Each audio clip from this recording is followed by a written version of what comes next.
first, we got to recap those jobs numbers. As I mentioned, that miss coming on the number that tends to be most watched by the market, non-farm payrolls, 199,000. Even as unemployment improved and average hourly wages went up, we also had a revision for prior months that added some to the jobs picture. Our Emily McCormick is here with us now to give us a rundown of all of the numbers. Emily, good morning. Good morning, Julie. And as you mentioned, the December payrolls number was certainly the disappointing metric in this monthly jobs report. But taking a look at what actually contributed to this deceleration compared to November, it really was those services related industries that had been hardest hit initially by the pandemic that again saw muted hiring at the end of 2021.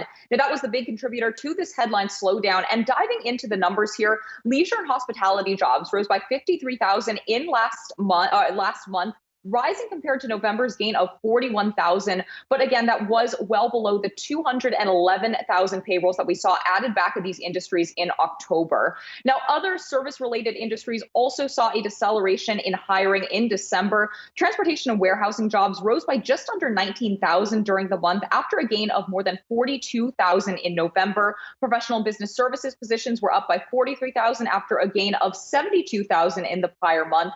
And education and health services employment gains totaled 10,000, slowing from the 14,000 seen in November. Now, meanwhile, I should also point out that retail trade employers shed jobs for a back-to-back month, this time by about 2,000 payrolls. And in terms of what contributed to this disappointing rise in service sector employment, here's what Michael Pierce from Capital Economics had to say. He wrote in a note this morning, quote, "That could reflect some impact of the renewed rise in virus cases, but with the December payroll week predating the big surge in Omicron-linked cases, we suspect the simpler explanation is it's getting increasingly difficult to find workers." So again, these labor supply shortages likely a contributor here to this miss on payroll.